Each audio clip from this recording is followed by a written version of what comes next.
solar kita akan datang dari kelapa sawit, namanya biodiesel. Sekarang sudah B35 dan kita akan percepat jadi B40, B50 minimal. Dengan kita mencapai B50, biodiesel 50% dari.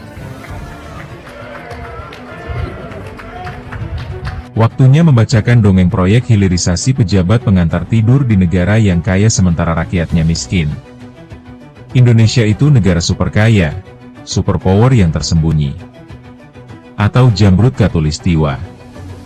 Memang benar secara teori kalau seluruh CPO atau minyak sawit kita sulap jadi biodiesel. Kita langsung jadi produsen nomor 1 di bumi ini. Kalau tebu kita peras dijadiin etanol, kita masuk jajaran top 5 dunia produsen etanol. Dan kalau batu bara kita konversikan jadi metanol, Indonesia otomatis jadi negara energi global, bahan bakunya tumpah ruah. Tinggal keruk saja dari tanah air kita sendiri.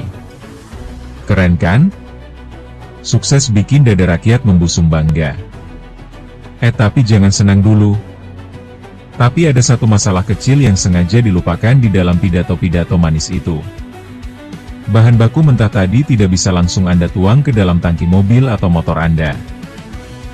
Kita butuh yang namanya pabrik. Dan disinilah bro, letak permasalahannya birokrasi negara kita dimulai. Bagi para akademisi dan pejabat yang hobinya gunting pita, dan dapat mengisi pundi-pundi kantong uang mereka. Kenyataannya begitu rumitnya. Dari pohon sawit sampai ke pom bensin itu ada fasenya. Dari prinsip dasar, formula konsep, sampai masuk tahap ketiga proof of concept, alias pembuktian skala laboratorium. Di sini akademisi jago diperlukan. Sementara pejabat seneng di level ini. Langsung ngayal kemana-mana deh pikirannya. Nah, di level 3 ini, sekali lagi, disinilah para peneliti, menteri, dan politisi kita paling hobi gembar-gembor di media. Indonesia berhasil menciptakan bensin sawit, karya anak bangsa.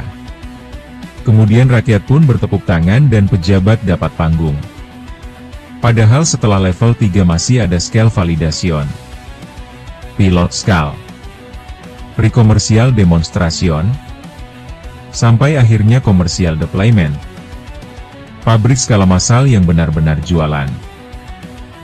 Proses ini butuh waktu minimum 2 tahun dengan syarat mutlak yaitu marketing security, financial security, dan technology security, alias pasar, pendanaan, dan teknologinya harus sudah siap dan aman.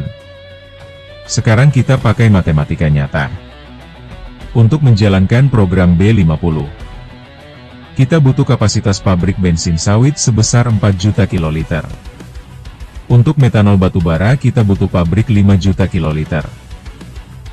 Belum lagi pabrik hilirisasi rare earth atau logam tanah jarang yang 10.000 ton, kemudian aluminium dan industri berat lainnya. Pertanyaan menohoknya, siapa yang mau bangun pabrik-pabrik itu? Mau berharap pada swasta? Mari kita lihat realitas horor di lapangan yang bikin pejabat kita pura-pura amnesia. Swasta asing? Mereka ketar-ketir setengah mati karena regulasi di Indonesia itu berubah-ubah seperti cuaca. Ganti menteri ganti aturan, ganti dirjen ganti kebijakan, tidak ada kepastian hukum. Swasta nasional atau pengusaha lokal? Mereka lebih ngeri lagi, takut dikriminalisasi. Begitu bisnisnya sukses dan besar, dicari-cari kesalahannya. Belum lagi kalau nekat bangun pabrik di daerah. Pabrik dikepung preman, diketok ormas, diperas lewat pungutan liar berlapis dari oknum aparat sampai pejabat daerah. Jalan menuju hilirisasi komersial penuh dengan tantangan, rintangan, dan pemerasan yang sistemik. Ini bukan sekedar keluhan kemarin sore. Ini adalah ketakutan sistemik yang sudah dibiarkan membusuk selama lebih dari 10 tahun terakhir. Akibatnya apa? Indonesia sedang mengalami deindustrialisasi. Kontribusi industri manufaktur kita terhadap PDB terus merosot. Kita kini bukan jadi negara industri lagi, kita dipaksa turun kelas cuma jadi negara dagang alias makelar. Slogan hilirisasi yang diagungkan itu pelaksanaannya setengah hati. Kita bangga mengekspor bahan setengah jadi yang kenaikan nilai tambahnya atau value added-nya sangat rendah dan miskin teknologi tinggi. Lalu uangnya kita pakai lagi untuk mengimpor barang jadi dari luar negeri. Kita jual tanah air kita murah-murah dalam bentuk mentah atau setengah jadi lalu kita beli lagi dalam bentuk barang jadi dengan harga selangit. Itu bodohnya sih, Kuadrat. Para pemangku kebijakan di Jakarta, dengarkan ini baik-baik sebelum Anda panik dan membuat bantahan di media. Investor global itu tidak bodoh. Mereka punya banyak pilihan negara yang memberikan karpet merah dan kepastian hukum yang waras, seperti Vietnam atau Malaysia.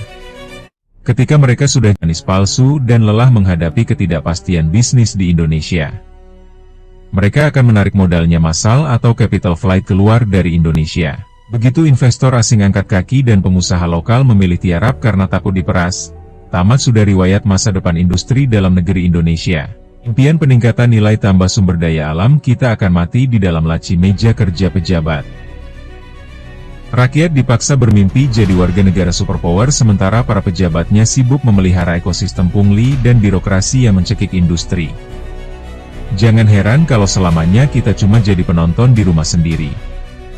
Fakta ini memang bikin kuping pejabat merah dan panik, tapi rakyat harus sadar dan bangun dalam mimpi panjangnya. Selamat menikmati posisi Indonesia sebagai negara makelar di dunia saat ini. Belum bisa jadi negara industri.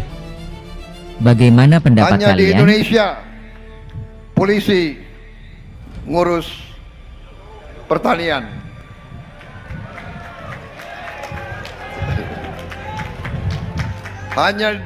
Mungkin di Indonesia, tentaranya sering ada di sawah. Hanya di Indonesia angkatan laut tanam kedelai. Hanya di Indonesia angkatan udara tanam tebu. Tapi ini adalah strategis. Ini adalah kenapa Indonesia akan bangkit dengan hebat, saudara-saudara sekalian. Kita akan bangkit menjadi negara yang hebat. Ada yang selalu tidak ingin kita bangkit.